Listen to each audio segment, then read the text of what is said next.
ഭർത്താവ് നിരന്തരമായി ശാരീരിക ഉപദ്രവമേൽപ്പിച്ചതായി യുവതിയുടെ പരാതി. കൊണ്ടോട്ടി മേലങ്ങാടി കരാളിൽ വീട്ടിൽ സൽമാനെതിരെയാണ് പരാതിയുമായി ഭാര്യ ജുഹാന രംഗത്തു വന്നത്. അത് രാവിലാണ് 8 മണിക്കാണ് ഈ സംഭവം. രാവിലെ 8 മണിക്ക് ഈ സംഭവം കഴിഞ്ഞ ഓരോ ഉമ്മാന്റെ ആങ്ങളുടെ വീട്ടിൽ കല്യാണം ഉണ്ട്. ഒരു 10:30-11 മണിയാകുമ്പോൾ കല്യാണത്തിന് പോകണം.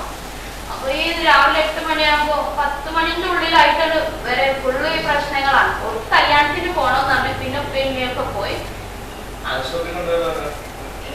ഇതേപോലെ എനിക്ക് തീരെ ഞാൻ രാവിലെ തുടങ്ങിയ പ്രശ്നത്തിൽ ഒരു വെള്ളം പോലും ഞാനും 2 മക്കളും ഉണ്ട്.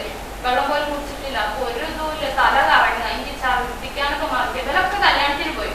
കഴിഞ്ഞ 10-ാം തീയതി തലേന്നു രാത്രി വീട്ടിലെത്താൻ വൈകിയതിന്റെ കാരണം അന്വേഷിച്ചതിനാണ് തന്നെ ബെഡ്റൂമിലേക്ക് കൊണ്ടുപോയി അസഭ്യം പറഞ്ഞ് മർദ്ദിക്കുകയായിരുന്നുവെന്ന് ജുഹാന വാർത്താ സമ്മേളനത്തിൽ പറഞ്ഞു. മർദ്ദനത്തെ തുടർന്ന് കോഴിക്കോട് മെഡിക്കൽ കോളേജിൽ ചികിത്സ തേടിയിരുന്നു. ശാരീരിക മാനസിക പീഡനം സഹിക്കാനാവാതെ പലതവണ സ്വന്തം വീട്ടിലേക്ക് മാറേണ്ടി വന്നിട്ടുമുണ്ട്. മധ്യസ്ഥർ ഇടപെട്ടപ്പോഴുള്ള ഉറപ്പിന്മേലാണ് ഭർത്താവിന്റെ വീട്ടിലേക്ക് തന്നെ പിന്നീട് താമസം മാറിയത്. അന്യ സ്ത്രീകളുമായി ഫോണിൽ ചാറ്റ് ചെയ്യുന്നത് കണ്ടപ്പോൾ അത് ചോദ്യം ചെയ്തതിലും ശാരീരിക ഉപദ്രവം ഏൽപ്പിച്ചിരുന്നതായി ജുഹാന വിശദീകരിച്ചു. ശാരീരികമായി ഉപദ്രവിക്കുന്നതിനെതിരെ കോടതിയുടെ സംരക്ഷണ ഉത്തരവുണ്ടായിരിക്കെയാണ് ഇത്തരത്തിൽ മർദ്ദനം നടന്നത്. പ്രതിക്ക് ഉന്നതങ്ങളിൽ ബന്ധമുള്ളതുകൊണ്ടാണ് ജാമ്യം ലഭിക്കാത്ത കേസായിട്ട് പോലും അറസ്റ്റ് ചെയ്യാൻ സാധിക്കാത്തതെന്നും സംഭവത്തിൽ പ്രതിയെ അറസ്റ്റ് ചെയ്ത് നടപടി വേണമെന്നും യുവതി ആവശ്യപ്പെട്ടു. മാതാവ് സുജീറ, ബന്ധു മോയി വയലിൽ എന്നിവരും വാർത്താ സമ്മേളനത്തിൽ സംബന്ധിച്ചു. ന്യൂസ് 99 മലപ്പുറം.